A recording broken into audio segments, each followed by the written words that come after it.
जिससे कर्म करो और बंधन भी ना हो? इसका बड़ा ही सहज तरीका है। तुम कर्म फल में आसक्ति मत रखो। यह कैसे हो सकता है? फल प्राप्ति की इच्छा तो हर कोई करता है।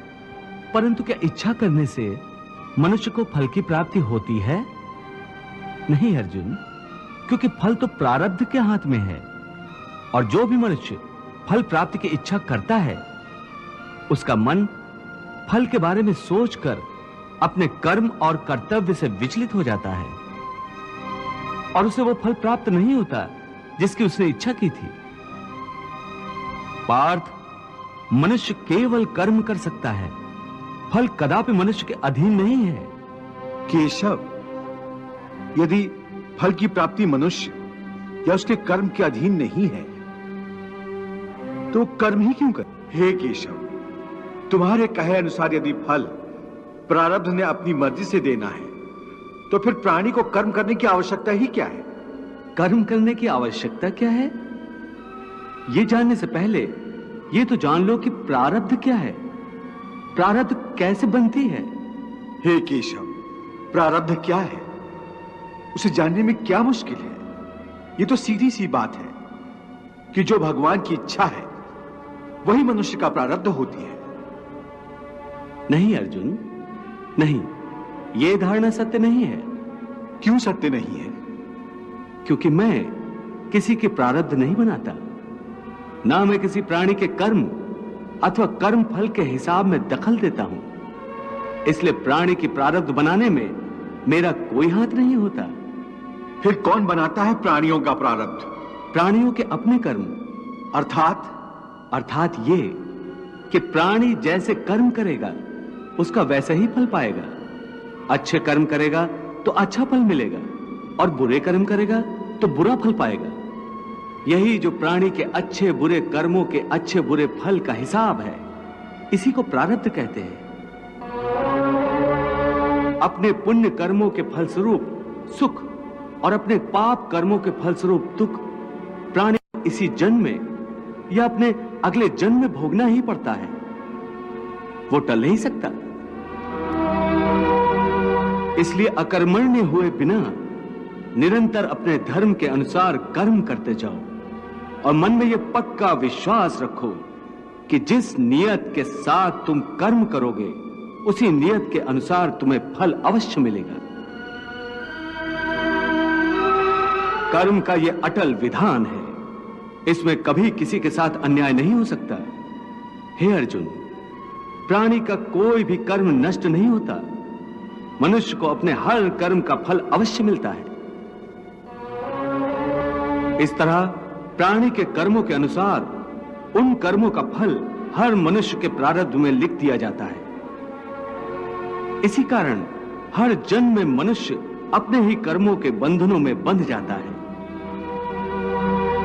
इसी कर्म के बंधन में बंध जाने के कारण मनुष्य आवागमन अर्थात जन्म जन्मांतर के चक्रव्यूह में फंसा रहता है और उसे मोक्ष प्राप्त नहीं हो पाता। कर्म के बंधन से आवागमन या जन्म जन्मांतर का क्या संबंध है? मनुष्य अपने एक जन्म में जो कर्म करता है, उन कर्मों के फल के रूप में पाप और पुण्य दोनों ही होते हैं। कभी पाप अधिक होते हैं तो कभी पुण्य। दोनों का दुख सुख भोगते हुए मनुष्य अपने नए जीवन में जो कर्म करता है, उनका हिसाब पाप पुण्य के खाते में नए सिरे से लिख दिया जाता है। इस तरह इन नए कर्मों को भोगने के लिए एक और नया जन्म लेता है और जन्म जन्मांतर का यह सिलसिला लगातार चलता रहता है और मनुष्य की आत्मा का अपने परमात्मा से मिलन नहीं होता, जिसे मोक्ष कहते हैं। हे कृष्ण, इसका अर्थ तो यह हुआ कि मोक्ष प्राप्त करने के लिए मनुष्य को पाप और पुण्य से बचने के लिए कोई कर्म ही नहीं करना चाहिए। सारे कर्मों का त्याग करके सन्यासी बन जाना चाहिए। कोई भी मनुष्य अकर्मण्य नहीं हो सकता। कर्म तो उसे हर स्थिति में करना पड़ता है। परंतु सन्यासी तो कर्म का त्याग तो करते ही हैं। हे पार्थ, सन्यासी भी कर्मों का त्याग नहीं करते, ना ही कर सकते हैं। मैंने पहले ही कहा था कि सन्यासी भी कर्म करते हैं। खाना पीना, उठना बैठना, तपस्या करना, साधना करना, ये सब भी तो कर्म ही है। कर्म से कोई कैसे मुक्त हो सकता है? हे केशव, जब कर्म से मनुष्य मुक्त नहीं हो सकता तो वो कर्म कैसे करे कि उसे पाप और पुण्य से मुक्ति मिले? हे पार्थ, इसका तरीका यह है कि मनुष्य फल की इच्छा त्याग कर कर्म को अपना धर्म समझकर करे। फल उसे अवश्य मिलेगा, परंतु इस फल का वो विधान की इच्छा समझकर स्वीकार करे। ज्ञानी पुरुष इसी योग को अपनाकर कर्म योगी बन जाते हैं।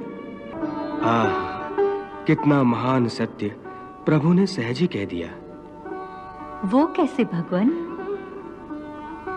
देवी, समस्त भय, चिंता, कलेश के मूल में आसक्ति होती है।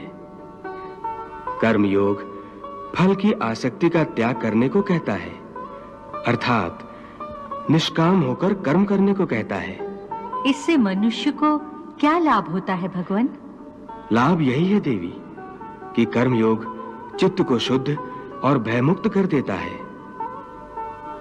देवी, भयमुक्त होकर ही मनुष्य जीवन को आनंदमय बिता सकता है। अर्जुन को प्रभु यही रहस्य समझा रहे हैं।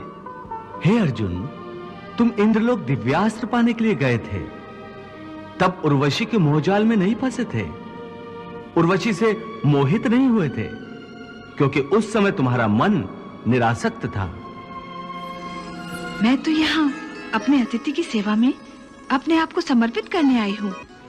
नहीं नहीं, ये धर्म नहीं है, ये तो अधर्म है, पाप है। हे अप्सरा, मेरे लिए हर वो स्त्री जो मेरे विवाह बंधन में नहीं बंधी आदरणीय है, देवी और माता समान है।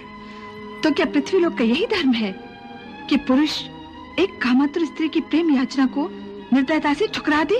परंतु देवी, आपका मेरा रिश्ता एक स्त्री पुरुष का नहीं है, बल्कि धर्म और इंद्रलोक के नियमानुसार भी आप मेरी माता हैं। उर्वशी के कारण तुम विचलित नहीं हुए थे, परंतु आज कैसे विचलित हो गए हो? उस समय तुम अपना धर्म नहीं भूले थे, परंतु इस समय तुम अपना धर्म भूल रहे हो। इसका कारण जानना चाहोगे? हाँ केशव। तुम्हारा मन तुम्हारे काबू में नहीं है, क्योंकि तुमने कर्म योग नहीं अपनाया। क्या कहा? कर्म योग से मन काबू में रहता है? हां अर्जुन, कर्म योग के कारण कर्म योगी का मन इधर उधर भटकता नहीं है। कर्म